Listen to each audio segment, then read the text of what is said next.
मैं सुभाष चंद्र गुप्ता, विभागाध्यक्ष, राजकीय रामचंद्र खेतान पॉलिटेक्निक कॉलेज, जयपुर। वैज्ञानिक प्रबंध। आज हम वैज्ञानिक प्रबंध के बारे में देखेंगे। तो वैज्ञानिक प्रबंध क्या है? F.W. टेलर जो एक वैज्ञानिक हुए थे, जिनको हम वैज्ञानिक प्रबंध के जनक भी कहते हैं, फादर ऑफ साइंटिफिक मैनेजमेंट, उनका आशय ऐसी प्रणाली से है जिसमें उस कार्य का निर्धारण किया जाता है जिसे करना है, उस कार्य को सर्वोत्तम विधि से निर्धारण किया जाता है, जिसे अपनाकर कार्य को कम से कम समय में मितव्यता पूर्वक करना होता है, और कार्य करने के लिए योग्य व्यक्तियों का वैज्ञानिक ढंग से चयन किया जाता है और उन्हें वैज्ञानिक तरीकों से प्रशिक्षित किया जाता है। वैज्ञानिक प्रबंध की डेफिनेशन, परिभाषा क्या है? तो F.W. टेलर के अनुसार वैज्ञानिक प्रबंध यह जानने की कला है कि आप लोगों में यथार्थ में क्या करना चाहते हैं और यह देखना कि वह उस कार्य को सुंदर से सुंदर तरीके से और मितव्यता पूर्वक ढंग से कैसे करें। वैज्ञानिक प्रबंध के लक्षण या विशेषताएं, कैरेक्टरिस्टिक्स साइंटिफिक मैनेजमेंट की क्या क्या है? इसमें पहला है निश्चित लक्ष्य एवं योजना, डेफिनेट ऑब्जेक्ट एंड प्लान। प्रबंधक के पास जो पहले से निश्चित लक्ष्य उपलब्ध होते हैं, जो कि एडमिनिस्ट्रेशन के द्वारा सेट किए होते हैं, उन्हें प्राप्त करने के लिए आवश्यक साधन कैसे जुटाए जाएं, साधनों का कैसे उपयोग किया जाए तथा न्यूनतम लागत पर अधिकतम उत्पादन किन किन विधियों के द्वारा संभव है आदि की योजना का अग्रिम निर्माण करना होता है। दूसरा, वैज्ञानिक विश्लेषण तथा प्रयोग। लक्ष्य प्राप्ति के लिए योजना तथा योजना का जो आधार है वह लक्ष्य होता है। विभिन्न तथ्यों का विवेचन करना तथा उनसे निष्कर्षों का उपयोग करके गुण दोष जांचना ही वैज्ञानिक प्रणाली है। तीसरा, सुनिश्चित नियम। विश्लेषण तथा प्रयोग के पश्चात उपयुक्त ठहराए गए निष्कर्षों को क्रियान्वित करने के लिए नियम बनाए जाते हैं। नियमों का पालन करना प्रत्येक कर्मचारी का उत्तरदायित्व होता है या आवश्यक होता है। चौथा है मितव्यता।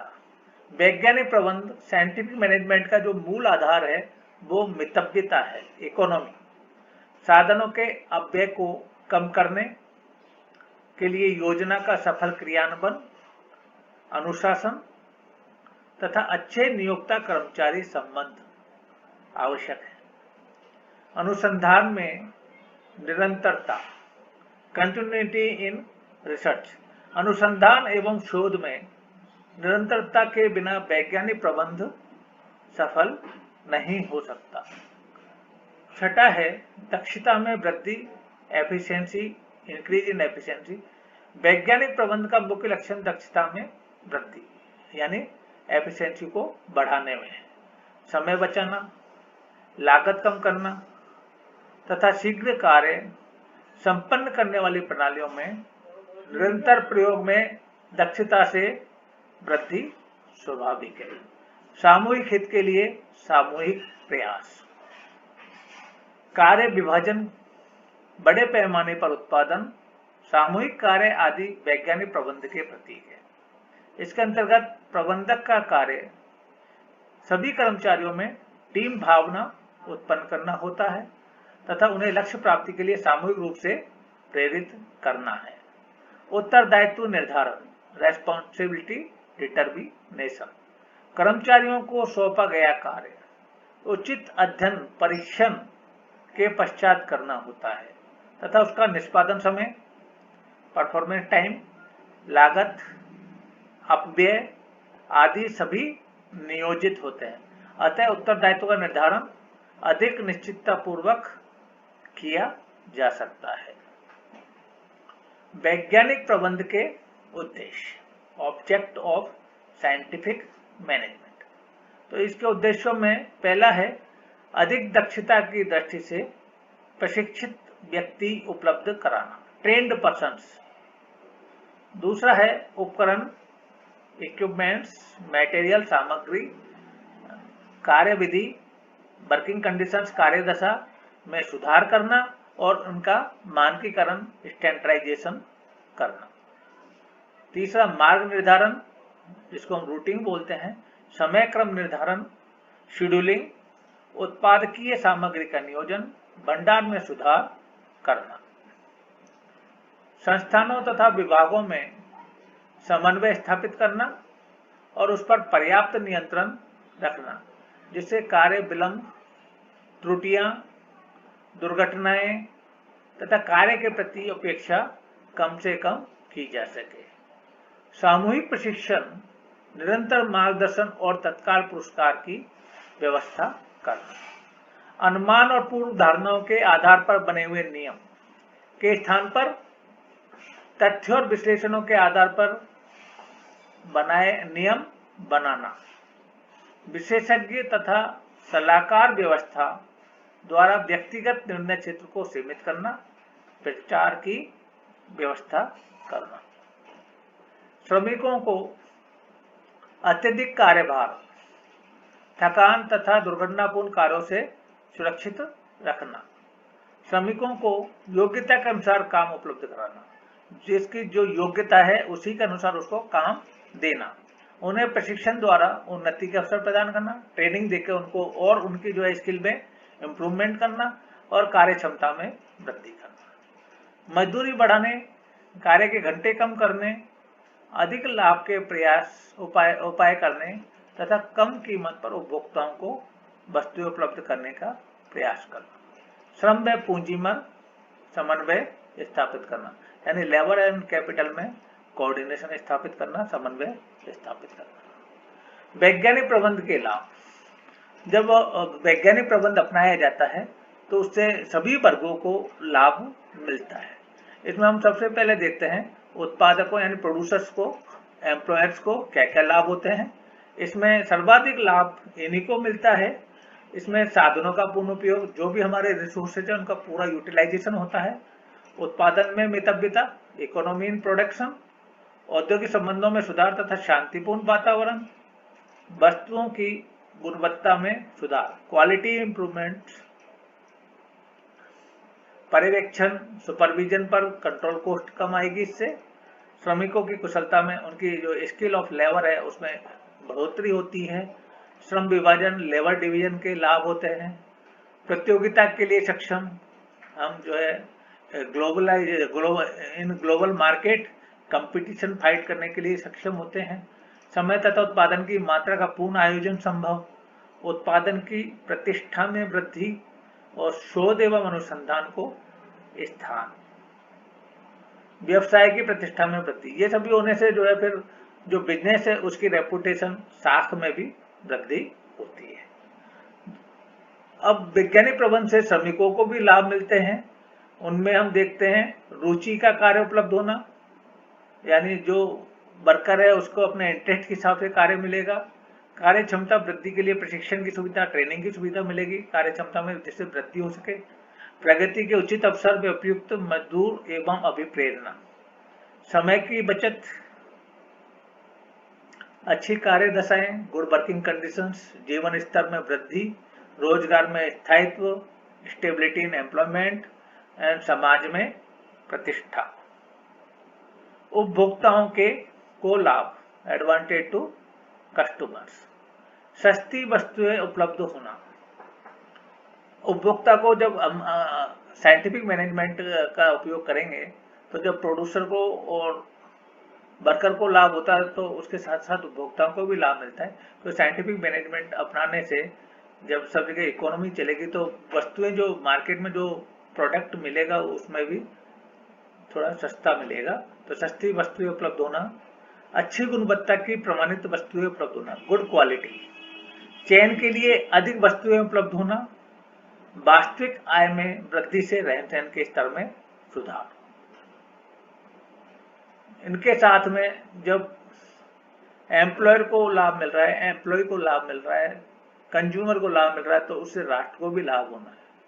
तो राष्ट्र के लाभों में देश का औद्योगिक विकास, इंडस्ट्रियलाइजेशन ऑफ कंट्री, राष्ट्रीय उत्पादन एवं आय में वृद्धि, सामाजिक स्तर में वृद्धि, श्रमिक आंदोलन से होने वाली क्षति से बचाव, कर क्षमता में वृद्धि और रोजगार में वृद्धि। अब हम देखते हैं टेलर एवं वैज्ञानिक प्रबंध, टेलर एंड साइंटिफिक मैनेजमेंट। तो इसमें पहला है वैज्ञानिक प्रबंध के दर्शन, फिलोसफी ऑफ साइंटिफिक मैनेजमेंट। तो इसमें पहला पॉइंट है विज्ञान न कि अंगूठा नियम, साइंस नॉट थंब रूल्स।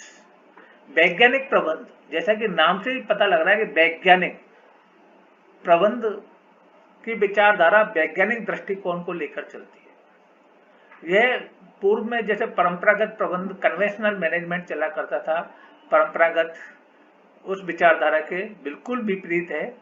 परंपरागत पद्धतियां, विधियां, दृष्टिकोणों के स्थान पर वैज्ञानिक पद्धतियां, विधियां और दृष्टिकोणों को अपनाने पर बल देती है। यह परंपरा और तथा अंधविश्वास पर आधारित न होकर विज्ञान पर आधारित है। इस प्रबंध व्यवस्था में प्रत्येक क्रिया का वैज्ञानिक विश्लेषण किया जाता है। इसलिए टेलर के अनुसार वैज्ञानिक प्रबंध 75% विश्लेषण तथा 25% सामान्य बुद्धि है।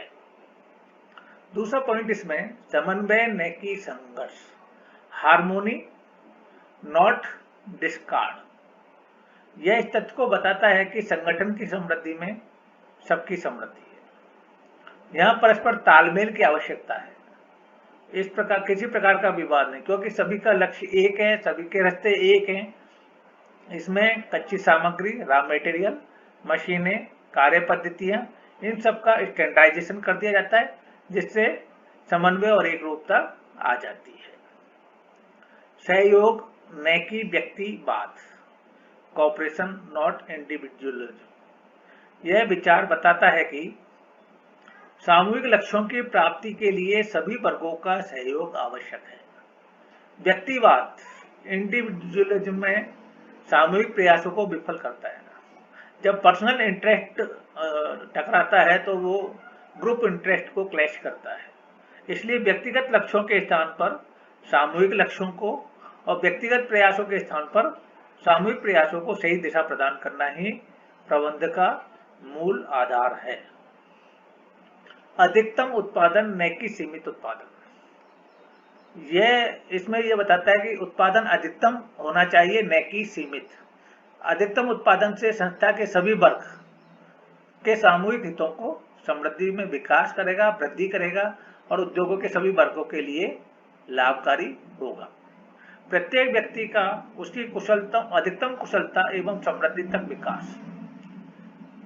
वैज्ञानिक प्रबंध व्यवस्था में प्रत्येक व्यक्ति का विकास उसकी अधिकतम कुशलता तक किया जाता है, यानी उच्चतम समृद्धि तक पहुंचाने का अवसर प्रदान किया जाता है।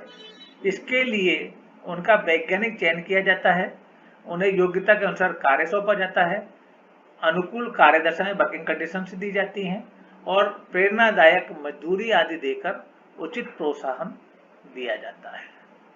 दूसरा है मानसिक क्रांति, मेंटल रिवॉल्यूशन। टेलर के अनुसार वैज्ञानिक प्रबंध की योजना को सफल बनाने के लिए श्रमिकों और प्रबंधकों की मान्यताओं तथा विचारों में क्रांतिकारी परिवर्तन की आवश्यकता है। वैज्ञानिक तथा नवीनतम मशीनें, औजारों का प्रयोग, ये सभी अच्छे परिणाम, रिजल्ट दे सकते हैं, जबकि उद्योगपति और श्रमिकों के बीच में मानवीय संबंध सुदृढ़ हो, किसी प्रकार का कोई विवाद ना हो, उनके विचारों में किसी प्रकार की विषमता नहीं हो।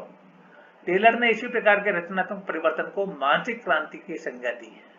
उनके मतानुसार श्रमिक तथा प्रबंधक एक ही कार्य के दो पहलू हैं। जब तक उनके विचारों में एकता नहीं आएगी तब तक कोई भी योजना सफल नहीं हो सकेगी। प्रबंधकों के कर्तव्य। टेलर ने प्रबंध के निम्न 4 कर्तव्यों का उल्लेख किया है, जो कि वैज्ञानिक प्रबंध के आधारभूत सिद्धांत के नाम से जाने जाते हैं। प्रबंधकों का कर्तव्य है कि वे कर्मचारियों के कार्य के प्रत्येक तत्व के लिए विज्ञान विकसित करें और उसको परंपरागत अंगूठा नियम को बदला जा सके। थंब रूल्स के अनुसार नहीं, साइंटिफिक तरीके से जो है प्रत्येक कार्य को छोटे छोटे एलिमेंट्स में डिवाइड किया जाता है। प्रबंधकों को चाहिए कि वैज्ञानिक आधार पर कर्मचारियों को चयन करें और उनको फिर प्रशिक्षण की व्यवस्था कर, जिससे कि कर्मचारियों का अधिकतम विकास हो सके। प्रबंधकों को चाहिए कि कर्मचारियों के साथ पूर्ण सहयोग करें, जिससे कि प्रत्येक कार्य विकसित किए गए वैज्ञानिक सिद्धांतों के अनुसार किया जा सके। प्रबंधकों एवं कर्मचारियों के मध्य कार्य एवं उत्तरदायित्व का समुचित विभाजन किया जाना चाहिए। इस प्रकार हम देखते हैं कि वैज्ञानिक प्रबंध में वैज्ञानिक विधियों द्वारा प्रत्येक कार्य करने की विधि तय की जाती है। समय में गति का अध्ययन किया जाता है, जिससे कार्य को करने के लिए अनावश्यक समय, जो वेस्टेज ऑफ टाइम है या जो वेस्टेज ऑफ मोशन है, को हटाकर कार्य को पूरा करने के लिए कम से कम समय लगे, ताकि लागत कम से कम आए और उत्पादन अधिक से अधिक बढ़ाया जा सके। कार्य के लिए मानक तय किए जाते हैं, उसके अनुसार उपकरण, मशीनें, कच्ची सामग्री का मानकीकरण किया जाता है। कार्य के अनुसार श्रमिकों का चयन करके उनको ट्रेनिंग देकर, शिक्षा देकर तैयार किया जाता है। इससे प्रति श्रमिक उत्पादन में बढ़ोतरी होती है और श्रमिकों को प्रेरणादायी मजदूरी प्रणाली द्वारा अधिक वेतन प्राप्त होता है। इसके द्वारा अच्छी कार्यकारी दशाएं प्रदान की जाती हैं, जिससे औद्योगिक विवाद के कारणों को समाप्त किया जाता है, जिससे नियोजक और श्रमिकों के बीच मधुर घनिष्ठ संबंध स्थापित होते हैं। नियोजकों को अधिक उत्पादन से अधिक लाभ प्राप्त होता है, समाज को अच्छी किस्म की अधिक वस्तुएं कम मूल्य पर मिल पाती है तथा सामाजिक स्तर में वृद्धि होती है, जिससे राष्ट्रीय उत्पादन भी बढ़ जाता है।